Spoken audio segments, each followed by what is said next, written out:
A prominent speaker at the Asian Financial Forum 2014 here in Hong Kong is Michael Smith. He's the Chief Executive Officer of Australian and New Zealand Banking Group, and he joins us from Melbourne.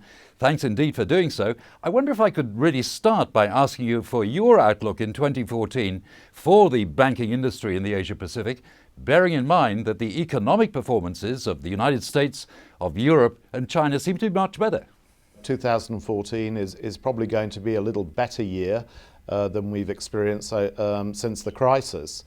And I think it's a combination of events. One, as you say, there's no doubt that Asia Pacific itself is doing much better off the back of Chinese growth, which is higher than expected. The US is definitely recovering, so that is helping global growth. And Europe seems to have bottomed out. But I think the important thing is that the world is getting a little bit more predictable again. It remains volatile, but I think that it is far more predictable, and markets are now much better at adapting to what will be inevitable issues that occur during the year. And speaking of volatility in the marketplace, of course, in Australia, in your home base, and in Japan, there seems to have been quite a lot of volatility recently. What's your outlook in 2014? You know, I'm pretty optimistic about Australia. I think that the new government is more business friendly.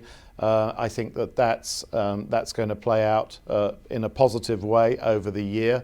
You know, I think they've had a bit of an awkward start, but that's the same of any new government. You know, they're learning the ropes.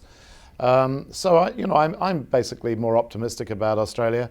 It is going through a transformation at the moment, and I think that the country. It's a difficult transformation as it moves from the 20th century industries to the 21st century. But off the back of a continued mining boom, commodity prices remain relatively high. You know, I'm still pretty positive, and the agri sector is doing extremely well as well.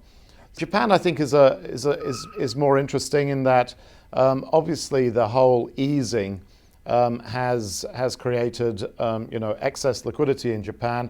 You've had the adjustment of the value of the yen. That has stimulated industry in Japan in a way that I have not seen in my lifetime, and certainly, or my business lifetime, I should say. I would say that's going to continue, and I think that as we hear about tapering in the US, the effects in Asia are going to be mitigated somewhat by a continued access to liquidity from Japan. Now, turning to China, Mr. Smith, I wonder whether you'd comment on the reforms expected under the third plenum, particularly where that relates to banking, wealth management, for example, and venture capitalism, if there's going to be a greater degree of discipline in the Chinese market.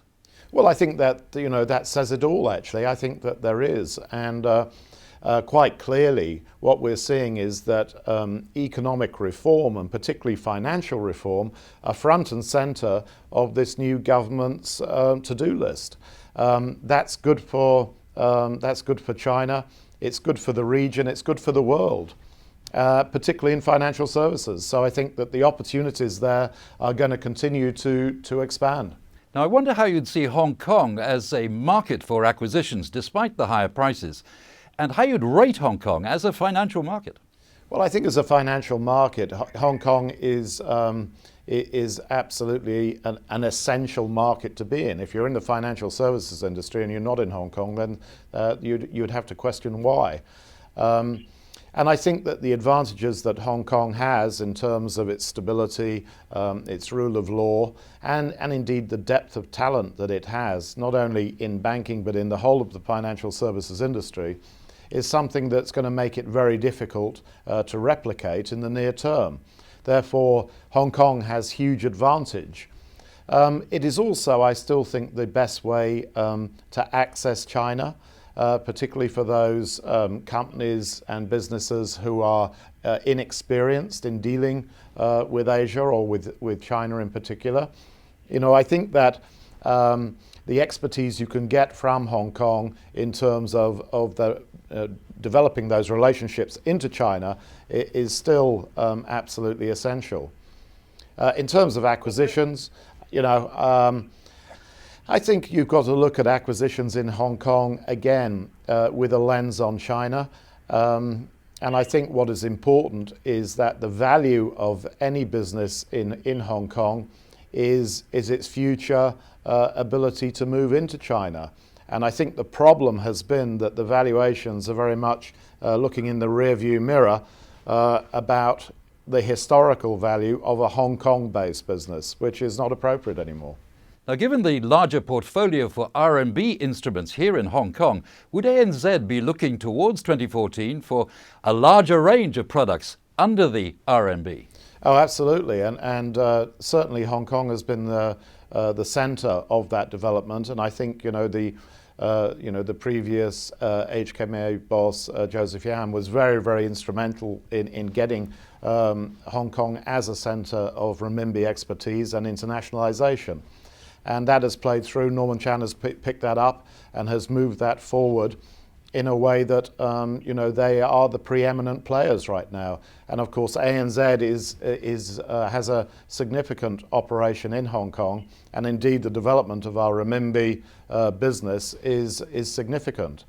You also have to remember that Australia is probably one of the few countries in the world that has the flow of renminbi, or potential renminbi, in terms of its trade volumes, both exports and imports.